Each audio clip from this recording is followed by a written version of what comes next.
Hello, and welcome to the Daily Debrief Download, an audio series taking you through the breaking news and the biggest stories from the Oceanographic newsroom.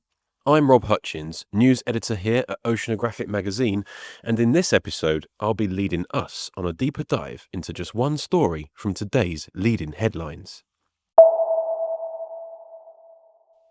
By now, like us, you may be craving some good news. And today's good news arrives in the form of a landmark international effort to restore and protect an area known by many as the ecological heart of the North Sea. Yes, it's not all too often we hear of good news stories emerging from the North Sea, so today we're embracing it. And it just happens to be some major multi-state plans to rewild the Dogger Bank. A vital marine ecosystem, the Dogger Bank is a large submerged sandbank covering approximately 2.5 million hectares across swathes of the North Sea, spanning UK, Dutch, German and Danish waters. It is recognised widely as the ecological heart of the North Sea, home to an array of biodiversity, acting as a nursery for sharks, rays, herring and cod, while forming a rich breeding ground for whales and seabirds. In this regard, it is quite arguably one of the most important sites of ecological biodiversity and marine life within European waters. Despite all this, however, it's a site that continues to suffer severe mistreatment, and while vast areas of the Dogger Bank across the British, Dutch and German waters are meant to enjoy strict marine protections, the area faces dire threats from, amongst other practices, industrial fishing, energy extraction and heavy shipping. For this reason, the Dogger Bank has, for a stretch of decades at a time, been the focus of many conservation groups working to restore and reinforce its protected status. So what makes this initiative different from all previous attempts to protect this crucial area of marine habitat? Well, this is the first time that an international coalition of such a magnitude has come to the table in a cohesive manner. And with a funding approval secured in principle from the Endangered Landscapes and Seascapes programme, acting as one of 7 major ecological projects slated to launch across Europe from this year onwards, it would appear that all the crucial pieces are now in place for this campaign to transform the very nature of nature restoration for good. The Rewilding the Dogger Bank programme will run for 3 years and will adopt a multi-pronged approach, from taking legal action to protect the area from destructive activities such as bottom trawl fishing, to restoring horse mussel reefs and improving representation and rights of Dogger Bank marine life in decision-making processes. Perhaps, though, the initiative's biggest strength will be in bringing together no fewer than 7 of the largest conservation groups across Europe, including the UK's Blue Marine Foundation, WWF in Denmark, Ark Rewilding Netherlands, the Embassy of the North Sea, and the Doggerland Foundation itself.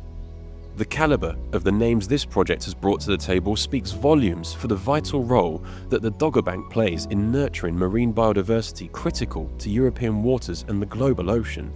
But this isn't just about conserving nature, this is also about preserving history. Because, when it comes down to it, the history of the Dogger Bank is as fascinating as the life that thrives within its waters.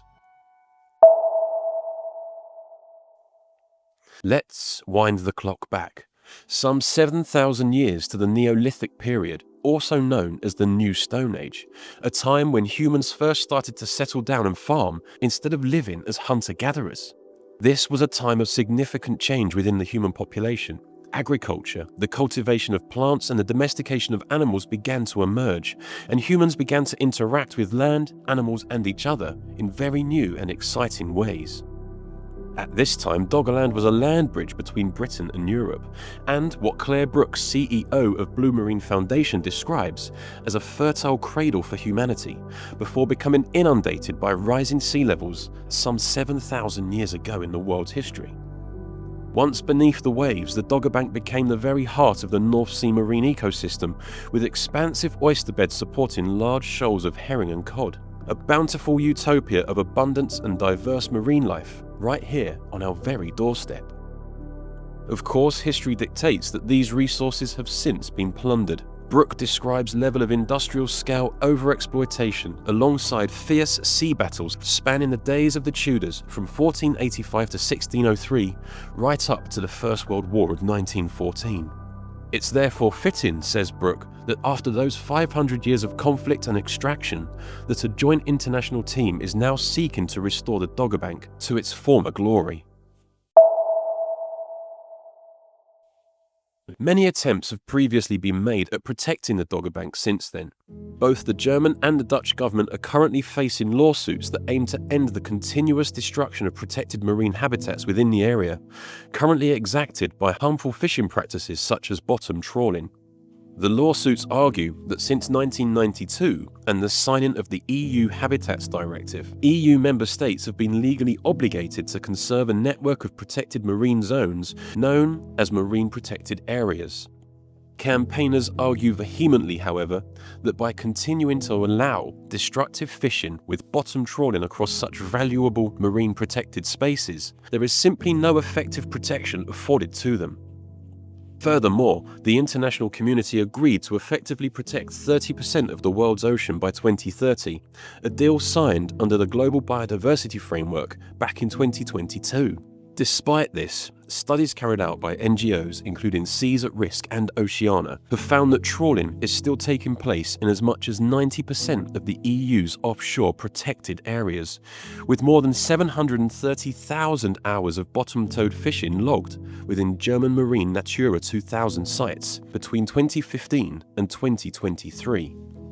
Through a joined-up thinking approach of the pursuit of legal action against government and industries failing to comply with laws and regulations, and an expanse of restoration activities planned under the Rewilding the Dogger Bank programme, it's hoped that, when things get underway in June this year, conservationists will once again be making the Dogger Bank a site of historical significance.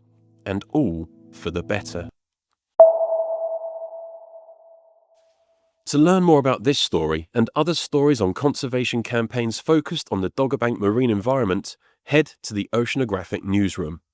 This has been the Daily Debrief Download. I've been Rob Hutchins. Thank you for listening.